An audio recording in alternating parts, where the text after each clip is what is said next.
মুসা আলাইহিস সালাম আল্লাহর সাথে সরাসরি কথা বলতেন। ওয়াকাল্লামাল্লাহু মুসা তাকলিমা। সুবহানাল্লাহ পড়েন, আওয়াজ তুলে সবাই বলেন সুবহানাল্লাহ। এখন বনি ইসরাইল হচ্ছে পৃথিবীর সবচেয়ে গোয়ার জাতি। তারা বলে, মুসা তুমি যে আল্লাহর সাথে কথা বলো আমরা তো দেখি না, তুমি যে কথা বলো আমরা তো শুনি না, তো কি করতে হবে? বনি ইসরাইল বলে, আমাদের মধ্য থেকে 70 জন নিয়ে যাইতে হবে তুর পাহাড়ে। ওরা আয়েশা যদি কয় হয় আমরা শুনছি তাহলে বিশ্বাস করব। কত বড় ডাকাত দেখছেন বনি ইসরাইল। এদের চেয়ে গোয়ার জাতি নাই। এত গোয়ার তুমি করেছো মুসা আলাইহিস সালামের সাথে।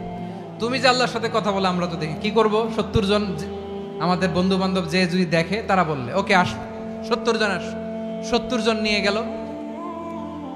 মুসা আলাইহিস সালাম হারুন আলাইহিস সালামকে খেলাফা দিয়ে গেলেন, আল্লাহ ওনাকে নবী বানালেন। মুসা আলাইহিস সালাম বললেন, হারুন খবরদার বনি ইসরাইলের মধ্যে তাওহীদের বাণী প্রচার করবা, ঐক্য ধরে রাখবা, বিচ্ছিন্ন হতে দিবা না। চলে গেছে। এইদিকে বনি ইসরাইলের এক দুষ্ট লোক ছিল, নাম সামিরি। কি নাম? সামিরি। সে সবাইরে বলল তোমাদের স্বর্ণগুলো ফালাও।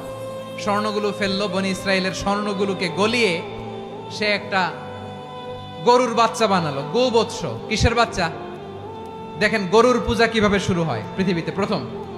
গোবৎস পূজা, গরুর বাচ্চার পূজা কিভাবে।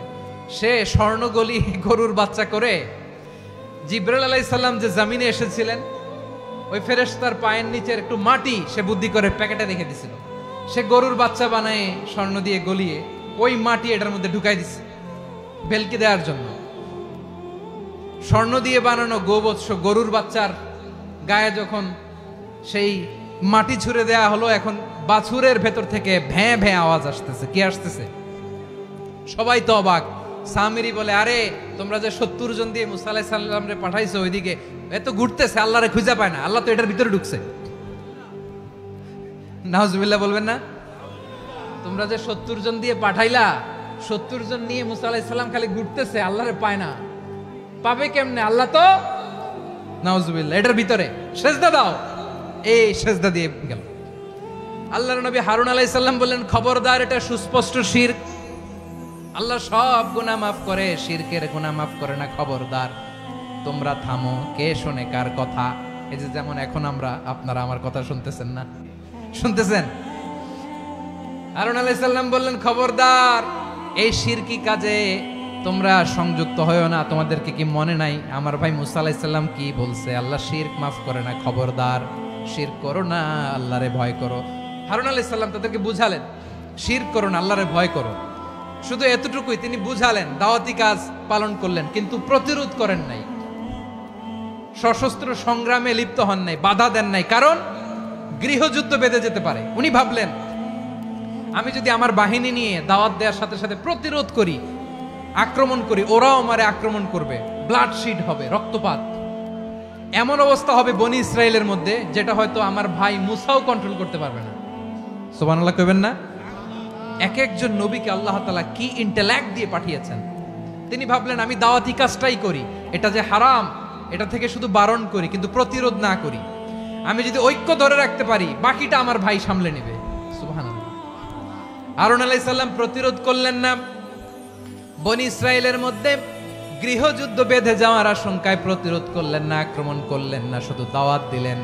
ইন দা মিন টাইম মুসা আলাইহিস সালাম আল্লাহর সাথে কথা বলে যখন ফিরে আসলেন, দেখলেন বনি ইসরাইলের অধিকাংশ লোক মুশরিক হয়ে গেছে।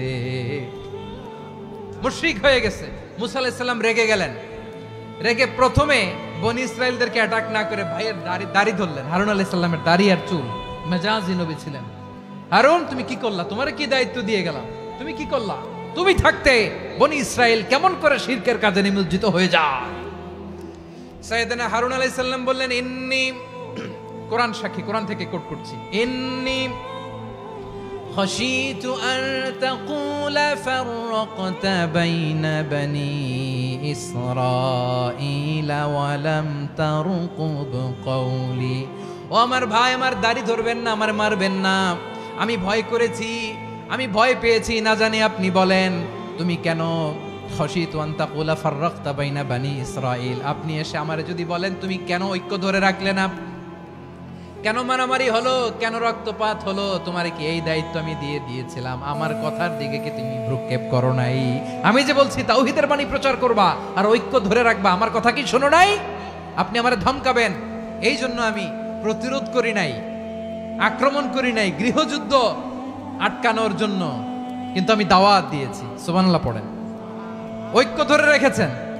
মুসা আলাইহিস সালাম মুহূর্তেই সামিরীকে আক্রমণ করলেন, অ্যাটাক করলেন, শাস্তি দিলেন।